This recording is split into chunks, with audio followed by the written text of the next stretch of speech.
विधानसभा के कार्रवाई की दूसरी पाली जैसे ही शुरू हुई तो देखिए राज्यपाल के अभिभाषण पर धन्यवाद प्रस्ताव आया। लिट्टीपाड़ा विधायक हेमलाल मुर्मू ने धन्यवाद प्रस्ताव दिया। प्रस्ताव की शुरुआत उन्होंने कुछ पंक्तियों के साथ की जिसमें निशाने पर थी केंद्र सरकार और बीजेपी। और आपको बताएं साथ ही साथ कि उन्होंने राष्ट्रगान और राष्ट्रगीत को लेकर जो केंद्र सरकार की तरफ से नियम आए हैं उसे लेकर भी उन्होंने कहा कि ये सिर्फ और सिर्फ यानी बीजेपी सिर्फ और सिर्फ राजनीति करती है, किसी भी मुद्दे को लेकर नफरत फैलाने का काम करती है बीजेपी। और बहुत बीजेपी पर उन्होंने जमकर भड़ास निकाली और बखान किया कि सरकार ने क्या कुछ किया है अब तक, यानी राज्य सरकार ने। महोदय, मैं कुछ विषयों पर बात करना चाहूंगा और वो महोदय, हाल में केंद्रीय गृह मंत्रालय आधिकारिक अधिसूचना के मुताबिक अब स्कूलों में आधिकारिक अवसरों में भाषणों के दौरान जनगण मन से पहले भारतीय राष्ट्र वंदे मातरम को बजाना और उसके सम्मान में खड़ा। महोदय, भारत का राष्ट्रगान जनगण मन 24 जनवरी 1950 को संविधान सभा द्वारा आधिकारिक रूप में अपनाया गया था, जिसे संविधान के अनुच्छेद 51A के तहत राष्ट्रगान के रूप में मान्यता दी गई है। नोबेल पुरस्कार विजेता रविंद्रनाथ टैगोर द्वारा मूल रूप से बंगाली गीत के हिंदी संस्करण को राष्ट्रगान के रूप में ली। टैगोर द्वारा मूल कविता का हिंदी अनुवाद आबिद अली साहब ने किया। महोदय, राष्ट्रगान में पहले छंद के समय लगभग 1 मिनट 9 सेकंड भी लगता है। महोदय, पहली बार 27 दिसंबर 1911 को भारतीय राष्ट्रीय कांग्रेस के कलकत्ता सत्र में गाया गया। महोदय की पहली बार अभी जनगण मन के 100 साल पूरे हो, 100 साल से भी ज्यादा हो गए। लेकिन महोदय, नए प्रोटोकॉल के अनुसार अब राष्ट्रगान के 6 अंतरे गाए जाएंगे, जिसकी अवधि 3 मिनट 10 सेकंड निर्धारित है।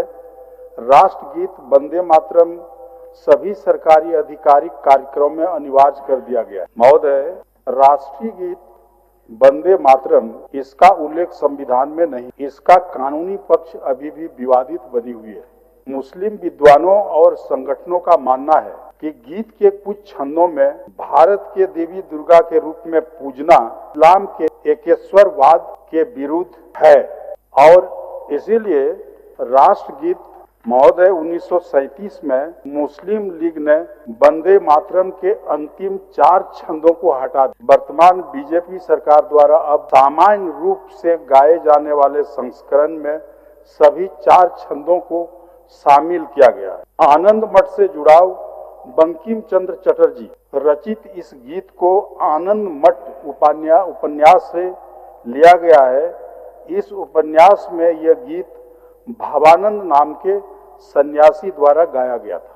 कि 2017 में उच्चतम न्यायालय ने कहा कि किसी को भी राष्ट्रीय गीत गाने के लिए बाध्य नहीं किया जा सकता, जो जनगण मन के समान सम्मान के बावजूद लागू होता है। लेकिन पता नहीं कि भारतीय जनता पार्टी की सरकार और गृह विभाग ने पूरे देश में ये राष्ट्रीय गीत को गाना अनिवार्य कर दिया है और वो भी राष्ट्रीय गान के पूर्व उसको गाना है। महोदय, इससे एक धर्मनिरपेक्ष राष्ट्र में सांप्रदायिकता का बू आ रहा है और इसलिए महोदय हम कहना चाहेंगे कि आपसे भी और भारतीय जनता पार्टी के सदस्यों से भी, मेरे माननीय सदस्यों से भी ये बात कहना चाहेंगे कि अपनी सरकार को यह सलाह दे कि कम से कम इस ढंग के। तो ये सब जब कुछ चल रहा था उसी बीच जब राष्ट्रगान और राष्ट्रगीत को लेकर नए नियम कानून को लेकर सवाल उठा रहे थे हेमलाल मुर्मू, उसी वक्त कोडरमा से बीजेपी विधायक नीरा यादव खड़ी हुई। नीरा यादव ने कहा कि बच्चे डिप्रेशन का शिकार हो रहे हैं, बच्चे एग्जाम से डर रहे हैं और ऐसे में राष्ट्रगान और राष्ट्रगीत से किसे क्या दिक्कत हो सकती है। माननीय अध्यक्ष महोदय, माननीय वरिष्ठ सदस्य हैं जो राष्ट्रीय गीत के बारे में बोल रहे हैं कि इससे सांप्रदायिकता का बू आ रहा है। अध्यक्ष महोदय, राष्ट्रीय गीत गाना इतना दिक्कत होने लगा है, आज हम सभी माँ बाप चिंतित हैं। हमारे बच्चे आज पढ़ाई में 99.9% ला रहे हैं, लेकिन आज कहीं ना कहीं हर माँ बाप दुखी है कि हमारा बच्चा आज डिप्रेशन का शिकार हो रहा है, हमारा बच्चा आज अपनी संस्कृति को भूल रहा है। अगर राष्ट्रीय गीत ला करके हम अपने बच्चों के भविष्य को सुधार सके, उसमें क्या हिंदू, मुस्लिम, सिख, ईसाई अलग अलग बच्चे हैं महोदय? अगर राष्ट्रीय गीत लाने की पहल हुई है तो इससे दिक्कत कहां पर आ रही है महोदय? हर एक चीज को केंद्र अगर कुछ भी लाना चाहती है, केंद्र सरकार, तो इतनी खामियां निकालने की कोशिश अच्छा, अपनी क्यों बात की को जाती रखने है दीजिए, महोदय? उनका अपनी बात रखने दीजिए। मान्य महोदय, माननीय सदस्या के विचारों को मैं ध्यानपूर्वक सुन रहा था। मैं कहना चाहूंगा, हम राम रहीम एकता वाले लोग हैं। धर्मनिरपेक्ष राष्ट्र में अपने तरह से पूजा और इबादत करने वाले लोग हैं। वोट के लिए सांप्रदायिकता का जहर न घोले।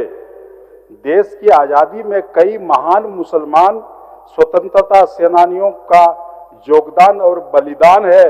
हमें मत तोड़ो, हो सके तो जोड़ो, नहीं तो आप देश की कमान छोड़ो, हम संभाल लेंगे। महोदय, मनरेगा योजना, हमको याद है उस समय इस योजना लागू हुआ 2004 से 2009 के बीच, और उस समय मैं मेंबर पार्लियामेंट था। उसमें एक कमेटी बनाई गई थी। उस कमेटी में कई एक मीटिंग हुआ। उस मीटिंग में हम भी मेंबर थे, और बहुत सोच विचार करने के बाद ये मनरेगा योजना लागू किया गया कि देश के हर काम करने वाले तबके को 100 दिन का रोजगार गारंटी करना। उसके बाद महोदय फिर मनरेगा हुआ, और मनरेगा चूंकि गांधी जी को इंगित करते हुए राष्ट्रपिता गांधी जी को राष्ट्र में अंगीकार करने से परहेज करना चाहती है बीजेपी, और इसीलिए इसको भी हटा करके उसका नाम बदल करके जी राम जी कर दिया। हमको तो महोदय डर लगता है कभी भारतीय जनता पार्टी का सोच कहीं बिगड़ जाए तो जी राम जी को हटा करके ये लोग भगवान हनुमान जी कर देंगे। तो उस समय क्या दिक्कत था? आप गांधी जी को क्यों, आप गांधी जी के नाम से परहेज क्यों किया? गांधी जी भी उसी राज्य से, जिस राज्य से हमारे देश के प्रधानमंत्री और गृह मंत्री दोनों, और साबरमती उनका कर्मस्थल, लेकिन पता नहीं गांधी के नाम से लोग को परहेज क्यों हुआ। इसका नाम रख दिया जी राम जी। और जी राम जी में क्या है महोदय? पहले था रोजगार गारंटी योजना में 100 दिन का काम मिलेगा और डिमांड आधारित काम मिलेगा। लोगों को काम चाहिए, उस अनुरूप सरकार को काम देना है। अगर सरकार उतने दिन में, निर्धारित दिन में काम नहीं देती है तो उनको बैठे बैठे उनको देना पड़ेगा उनका मजदूरी। अब है क्या महोदय? अब सरकार के पास पूरा चला गया अधिकार, अब जनता के पास अधिकार नहीं रहा। और उसमें भी राज्य सरकार का जो पहले था उसमें अधिकार, उस अधिकार का कटौती किया और सारा का सारा अधिकार केंद्र सरकार के पास चला गया महोदय। ये तो है भारतीय जनता पार्टी का सोच महोदय। महिलाओं को 60% रोजगार मिलनी चाहिए थी मनरेगा में, अब उसका भी कटौती हो गया। अब राज्यों के अधिकार को कम कर दिया। इसीलिए महोदय मैं कहना चाहूँगा कि बापू का आगमन अपमान हमारे देश के वर्तमान शासकों के द्वारा ही बापू का अवतरण हुआ। उन्होंने संपूर्ण विश्व में अपना कीर्तिमान स्थापित किया। सत्य और अहिंसा के बल पर नारा देकर के इस देश को अंग्रेज जैसे लोगों से आज़ादी दिलाई और आज ऐसे युग पुरुष को भाजपा विशेषकर उनके शासकों के द्वारा अपमानित करने का काम किया जा रहा है। महोदय, जनता को दिग्भ्रमित किया जा रहा है। सभी वोट के लिए पूरा ताना बाना है। अभी आप देखेंगे कि प्रधानमंत्री आवास, प्रधानमंत्री कार्यालय नाम बदल करके रखा जाता है। स्टेशन का नाम बदल दिया। मुगल सराय मुगलों के नाम से था, उस स्टेशन का नाम पंडित जी के नाम से कर दिया गया। तो महोदय, इसका मतलब है पुरानी बोतल और अर्थात जनता को दिग्भ्रमित करना, राजनीतिक एजेंडा लागू करना, धर्मनिरपेक्ष राष्ट्र का विभाजन करना, आपसी सौहार्द को खत्म करके वोट पर चोट करना, यही इनका सोच है। माननीय सदस्य, आपका भी बारी है, तो आपका भी बारी है, इसके बाद आपका भी बारी है। आप लिख के रखिए, काउंटर करिए। ठीक। भारतीय जनता पार्टी जनविरोधी एवं भययुक्त शासन झारखंड सहित देश की जनता देख रहे हैं। महोदय, केंद्र सरकार से हम मांग करते हैं कि जी राम जी एवं राष्ट्रीय गीत वापस हो और मनरेगा को मजबूत किया जाए। अंत में नहीं महोदय, मैं एक श्लोक कहूंगा। तूने छीनी है रोटियां, तूने छीनी है रोटियां हमसे और झूठ का परोसा है थाल। बेच दी देश की विरासत, कर दी देश की दुर्दशा बेहाल। तेरी हर नीति में जहर है, तूने भाईचारे को लड़ाया। न्याय की बात करने को तुझे सलाखों के पीछे पहुंचाया।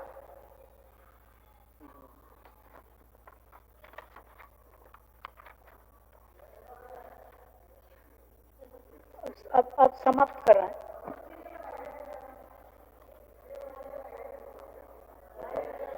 एक मिनट हम लोग महोदय, समाप्त करने दीजिए, इसके बाद आपको महोदय, अब फिर लंबा हो जाएगा।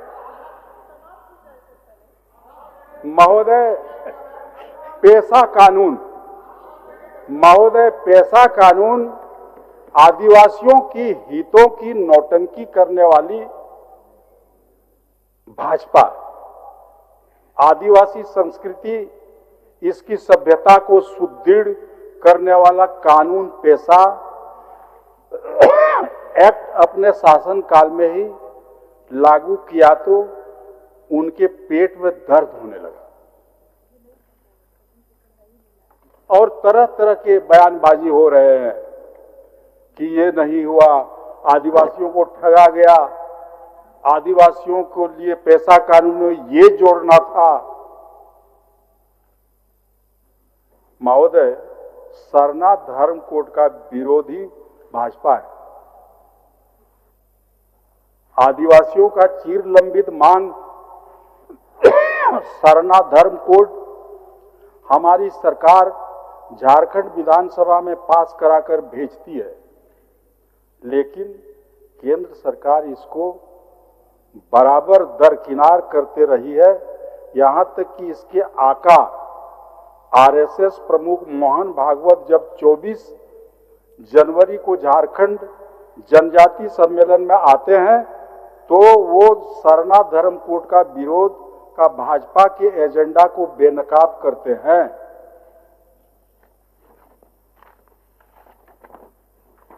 महोदय, ये ओबीसी विरोधी भी है।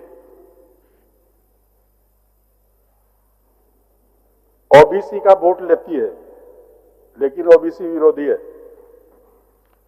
क्योंकि हमारी सरकार ओबीसी को 27% आरक्षण देने का इन्होंने फैसला किया, लेकिन भारतीय जनता पार्टी घटाकर इसको 14% कर दिया और कहता है कि हम बहुत बड़े हिमायती हैं, लेकिन हमारे ये मित्रगण माननीय सदस्य लोग इस विषय पर मुंह में मेढक घुसा हुआ था, कुछ बोलते ही नहीं। उसके बाद फिर ये कंटिन्यूटी में चलता रहा।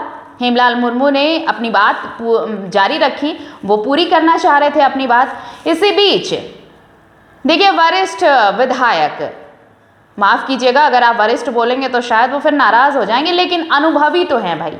सबसे ज्यादा अनुभव अगर इस वक्त आप देखें तो उन अनुभवी विधायकों में से एक नाम सीपी सिंह का आता है। रांची से विधायक हैं और बीजेपी के तो फर्राटेदार नेता रहे हैं, फायर ब्रांड नेता हैं। तो वो इतना सब कुछ जब हेमलाल मुर्मू कह रहे थे तो फिर उन्हें भी लगा कि उन्हें भी तो जवाब देना चाहिए, तो फिर वो भी खड़े हुए। उन्होंने एक बात से शुरू की, उन्हें लगा कि उन्होंने ये कहा हेमलाल मुर्मू को कि इतना अच्छा भाषण वो दे रहे हैं, ये लिखा किसने है। और उनका चुटीला अंदाज जो था उस पर पूरा सदन हंस पड़ा। सुनिए सीपी सिंह को। अध्यक्ष महोदय, आप बोलने नहीं दे रहे, हम कितना दूर से दौड़ के आ रहे हैं। आपके लिए हम इंतजार कर रहे थे, जो उपयुक्त तो वक्त ढूंढ रहे हैं। मैं देखा कि इतना ओजस्वी भाषण दे रहे हैं, पता नहीं किससे लिखवा के लाए हैं। अपने से तो आज 7 जन्म में नहीं लिखवाइएगा, मेरा दावा है अध्यक्ष महोदय। इसलिए हम भी इतना दिल से है, सबको जानते हैं ना, आप हमको भी जानते हैं, मैं आपको भी जानता हूँ। खैर चलिए, आप अच्छी बात है। तो मैं सुन रहा था इनका ओजस्वी भाषण, तो मैं सोचा कि इनको तो उच्च सदन में रहना चाहिए था, माने लोकसभा में रहना चाहिए था अध्यक्ष महोदय। पता नहीं इतना भटके नहीं। आपको तो याद, अध्यक्ष महोदय याद है ना कैसे इनका दिमाग फिर गया, भाजपा में ही आ गए। अब भाजपा वाला इनको लोकसभा भी लड़ा दिया, विधानसभा भी लड़ा दिया, तब वो नहीं सका। चलिए अच्छा है, जेल में आ गए तो विधायक बन के आ गए। चलिए ठीक, भटकने वाला आदमी से तो तब ना भाजपा से कोई भी लड़ेगा तो नहीं जीतेगा। और आपके हमारे साथी जो आपके पास गए हैं उसको भी आना पड़ेगा इधर, दूसरा कोई उपाय नहीं है। हालांकि सीपी सिंह के सवालों का जवाब हेमलाल मुर्मू ने फिर अपने अंदाज में दिया। सुनिए फिर किस तरीके से धन्यवाद प्रस्ताव कंप्लीट किया गया। महोदय, भाजपा युवा विरोधी भी है, क्योंकि बेरोजगारों को ये झूठा वादा सुनाती है।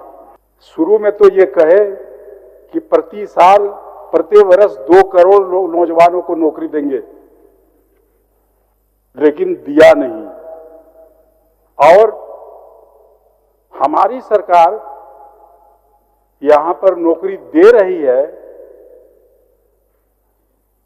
और ये लोग झूठा अफवाह फैला करके लोगों को कोर्ट तक भेज दे रहा है ताकि नौकरी नहीं दे सके। महोदय, छात्र विरोधी भी है भाजपा। भाजपा के नेता कहते नहीं थकते कि झारखंड सरकार छात्रों की छात्रवृत्ति नहीं दे रही, लेकिन अध्यक्ष महोदय, 21 जनवरी भारत के केंद्रीय मंत्री माननीय रामदास अठावले जी आए थे रांची, और उन्होंने कहा, हेमंत जी कांग्रेस का साथ छोड़ो, मोदी जी के साथ आए तभी छात्रवृत्ति की राशि देंगे, नहीं आओगे तो नहीं मिलेगी। ये इनका महोदय चरित्र है, और ये डराना चाहती है। हम लोग डरने वाले नहीं हैं महोदय, कितनों चाहे डराने के लिए, हम लोग डरने वाले नहीं हैं।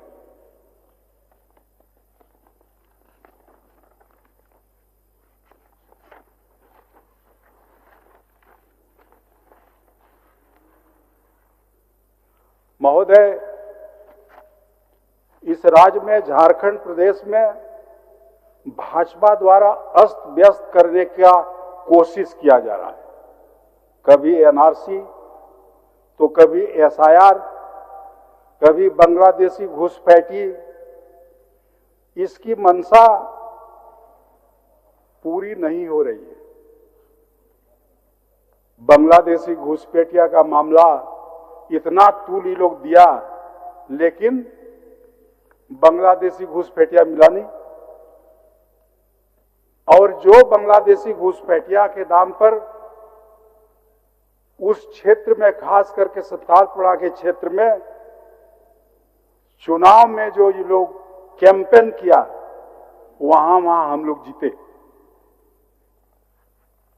महोदय, इसका जो सपना है वो मुंगेरी लाल का हसीन सपना इन लोग का बनकर रह जाएगा, कभी ये सपना पूरा नहीं होगा। सीपी सिंह जी, ये मुंगेरी लाल का हसीन सपना ही मान के चलिए। इसीलिए वोट छीनने की राजनीति आप कर रहे हो। वोट छीन करके, वोटरों का अधिकार को छीन करके, आप छटनी करके लोगों के ऊपर ज्यादा से ज्यादा इस ढंग का दबाव डाल करके आप लोगों का वोटरों का वोट संख्या घटा करके आप दूसरे दरवाजा से आना चाह रहे हैं। सामने दरवाजे से तो आप आ नहीं सकेंगे, इसलिए पिछले दरवाजा से आना चाह रहे हैं। इसीलिए महोदय, हम कहना चाहेंगे, मंचों पर जो गरजता है बदलाव की बात, सदन में वही चेहरे क्यों लगते हैं खामोश आज? ये चेहरे हक की आवाज को जब भी दबाया जाएगा, कलम का हर एक लफ्ज फिर गूंज बन जाएगा। सत्ता की कुर्सी पर बैठे थे तो आप जनाब वादों की गठरी में निकला बस खाली हिसाब। आपने विकास की गाड़ी का किया खूब बखान, पर रोजगार खोजता फिरता नौजवान। महोदय,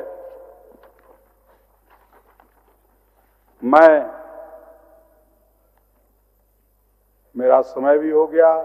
मैं नियम का बड़ा पक्का आदमी हूं, इसलिए मैं आपको पुनः धन्यवाद देते हुए हम अपने विचारों को, अपने वाणी को विराम देता हूं। सभी को जोहार।